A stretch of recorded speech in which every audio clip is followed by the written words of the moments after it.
AP ముఖ్యమంత్రి చంద్రబాబు నాయుడు టార్గెట్గా కేసీఆర్ జగన్ వ్యూహాలు పన్నుతున్నారా? రాజకీయంగా మరోసారి చంద్రబాబును ఇరుకునబెట్టేందుకు రెండు రాష్ట్ర ప్రతిపక్ష నేతల యాక్షన్ ప్లాన్ స్టార్ట్ చేశారా? ఇప్పటికే ఏపీలో ప్రజా సమస్యలపై పోరుబాట పట్టిన జగన్ నానా హడావుడి చేస్తున్నారు.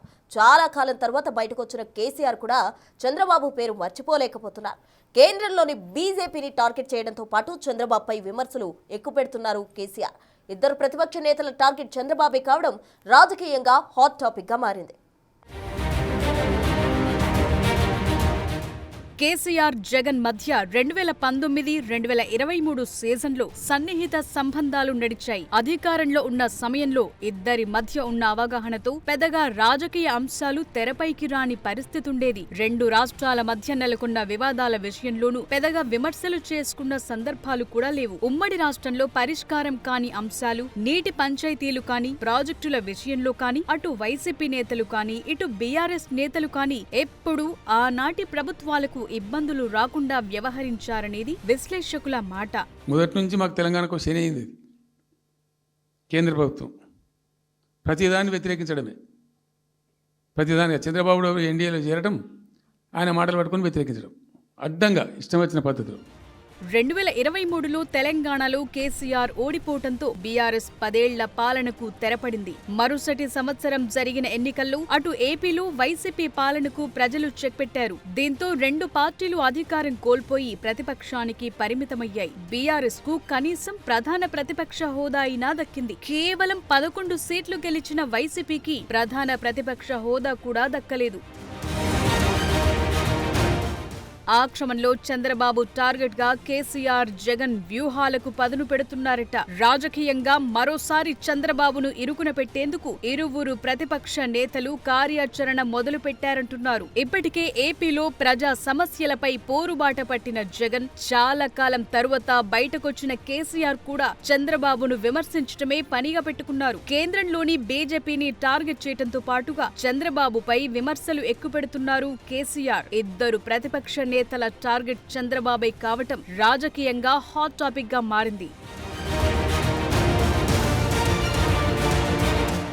చాలా కాలం తరువాత మీడియా ముందుకొచ్చిన కేసీఆర్ ఏపీ సీఎం చంద్రబాబుపై సంచలన వ్యాఖ్యలు చేశారు. ఎంఓయూలకు హైప్ క్రియేట్ చేయడంలో చంద్రబాబు ఆద్యుడని విమర్శించారు. గతంలో విశాఖలో జరిగిన సిఐఐ సదస్సులో లక్షల కోట్ల పెట్టుబడులకు ఎంఓయూలంటూ హంగామా చేశారని, ఎంఓయూలపై సంతకాలు చేసింది స్టార్ హోటల్స్ లోని వంట మనుషులు, సప్లై చేసేవాళ్లంటూ కేసీఆర్ తీవ్ర విమర్శలు చేశారు. అప్పటి ఎంఓయూలతో ఏపీకి కనీసం 10,000 కోట్లు పెట్టుబడులు కూడా రాలేదని విమర్శించారు.